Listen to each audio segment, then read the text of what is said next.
Welcome to This Explainer, everyone. Today, we're diving deep into what is honestly one of the most profoundly moving stories of modern literature. We are going to explore a heartbreaking, absolutely beautiful narrative that completely reshapes how we understand friendship, loyalty, guilt, and the incredible lengths we'll go to for forgiveness. If you've ever wondered how just one single moment can define an entire lifetime, well, you are definitely in the right place. A friendship where one was ready to sacrifice everything and the other spent a lifetime regretting a single decision. Man, think about that for a second. This quote brilliantly captures the entire tragic essence of our story. This isn't just a simple tale of two boys growing up. It's a really profound look at the agonizing weight of the human conscience. We're looking at a dynamic where total, unshakable devotion crashes head-on into human frailty. So where does this story actually come from? The Kite Runner is the spectacular debut novel by Afghan-American author Khaled Hosseini. It was published back in 2003, and it became this instant, massive global phenomenon. We're talking millions of copies sold worldwide. But its success isn't just because of good writing. It's about how Hosseini masterfully weaves this intensely personal, deeply emotional story against the backdrop of a very real, very turbulent political history. To really understand this story, we've got to understand exactly where and when it takes place. We kick things off in the 1970s in a peaceful, vibrant Kabul, Afghanistan. At this point, it's a beautiful place to be a child. But as we move into the 1980s, the Soviet invasion completely shatters that peace. And it gets worse. By the 1990s, the country falls into brutal civil war, which is followed by the oppressive arrival of the Taliban.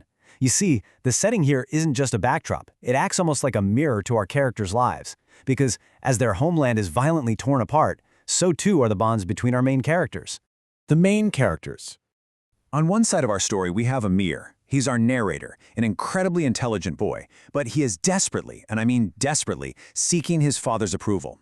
This desperation kind of breeds this deep-seated fear and a really tragic selfishness within him. Now, on the exact opposite end of the spectrum, we've got Hassan. Hassan is Amir's childhood friend and servant, and he is the absolute embodiment of pure loyalty, unwavering innocence, and ultimate sacrifice. The intense friction between Amir's moral cowardice and Hassan's moral purity, that is the engine driving this entire plot. If there is just one single line you take away from this story today, it has to be this: for you, 1,000 times over. This is Hassan's famous declaration of loyalty to Amir. It's not just some passing, throwaway phrase. It literally defines his entire existence. It's such a beautiful, poetic promise. But as we're about to see, it's also a devastatingly tragic one. Mostly because Hassan means every single word of it, completely regardless of the cost to himself. Now, backing up, our two main boys are two highly contrasting father figures. First up is Baba, Amir's biological father. He is brave, he's heavily respected in the community, and he casts this massive, intimidating shadow. But he hides his true feelings, which makes Amir feel hopelessly inadequate all the time. Then we have Rahim Khan, Baba's close friend. Rahim is basically everything Baba isn't to Amir. He's a mentor, he's incredibly observant, and he's actually the only one who pushes Amir to look in the mirror and face his mistakes. These differing influences end up pulling Amir's developing conscience in two totally opposite directions. Part 1. Childhood and Friendship. In their youth, Amir and Hassan share this deep, unbreakable passion for kite flying. It's almost magical because it's the one place where their societal ranks just disappear. Now, the annual Kabul Kite Tournament isn't just a game for these kids. It becomes an incredibly high-stakes arena for Amir. In his mind, he believes that if he can just win this one major tournament, he will finally definitively earn the love and approval of his distant father. The kite becomes his ultimate symbol of triumph. But to officially win, someone has to run down the fallen kite. And that, of course, is Hassan, the absolute greatest kite runner in all of Kabul. But then, in a single afternoon, everything just shatters. Amir actually wins the tournament. It's his moment of glory, the moment he's been waiting for. Hassan takes off running to fetch the final defeated kite to bring back to Amir as a trophy. But on his way, Hassan is cornered and faces a truly horrific situation. Amir actually finds him, witnesses exactly what is happening, and in his absolute defining moment of character, he chooses silence. Driven by cowardice and this entirely selfish desire to keep his prize and finally get his father's praise, Amir hides. He completely fails to stand up for the boy who would literally do anything for him. And this single, cowardly choice permanently stains his conscience forever. Part 2. Separation. What happens next is just a brilliant, painful exploration of the psychology of guilt. Unable to even bear his own reflection, Amir can't look at Hassan without seeing his own monstrous failure staring right back at him. Instead of just confessing and clearing the air, his internal guilt turns toxic. It completely poisons their relationship. Amir actually begins to resent Hassan for being the victim. And through a series of really cruel manipulations, Amir forces Hassan and his father to pack up and leave their home forever. Amir convinces himself that if Hassan is gone, the unbearable weight of guilt would just magically go away too. But, as we all know, it definitely doesn't work that way. Shortly after Hassan leaves, the whole political landscape shifts violently. War erupts in Afghanistan with the Soviet invasion. Amir and Baba are literally forced to flee for their lives, eventually migrating entirely across the world. On the surface, Amir gives this clean, fresh start in America. He grows up, he gets married, he even becomes a highly successful writer. But internally, his heavy heart remains entirely chained to that one alleyway in Kabul. You see, you can outrun a war, but you absolutely cannot outrun your own conscience. Part 3. A Chance for Redemption. So, years go by. Amir is a full-grown adult living a really comfortable life in California. Then, a crucial phone call changes everything.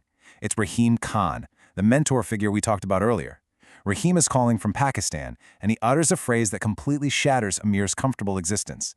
He says, "There is a way to be good again." Rahim knows everything about the past. He summons Amir back to a now war-torn, highly dangerous, Taliban-controlled Afghanistan to reveal some dark family secrets that will completely turn Amir's worldview upside down. Returning to Afghanistan is absolutely terrifying for Amir. He's not dealing with a childhood bully anymore. He is dealing with a brutal, heavily armed regime. Uncovering these buried secrets becomes this insanely dangerous but deeply spiritual journey. It is his absolute last opportunity to heal his soul and finally truly atone for his greatest childhood failure. In a way, he has to save someone else to finally be able to save himself. Why is this novel so popular? So why exactly did millions of people connect with this? Well, first, the emotional storytelling is incredibly raw and unflinching. It does not shy away from the really ugly parts of human nature. Second, it uses a real historical background, acting as a fascinating educational window into decades of Afghan history that a lot of readers honestly knew nothing about. Third, the strong character development.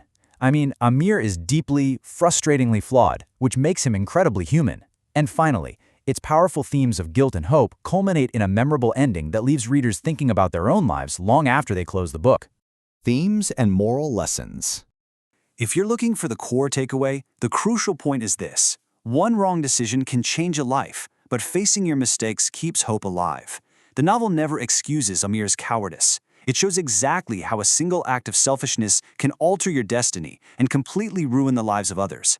But the brilliant light at the end of this incredibly dark tunnel is the message that humanity, forgiveness, and redemption are always within reach. No matter how much time has passed, if you bravely confront your past and actively work to fix it, hope remains alive. Loyalty and forgiveness aren't just handed out, they have to be earned through action. Which brings us to our final thought for today. If you were in Amir's shoes, safely tucked away in a really comfortable life on the other side of the world, would you have the courage to risk it all to confront your greatest childhood mistake? It's super easy for us to judge Amir, but it's much, much harder to look in our own mirrors, isn't it? Take a moment, drop a comment below, and let's discuss the enduring power of redemption. Thank you so much for joining me for this explainer, and keep learning, keep questioning, and keep reflecting.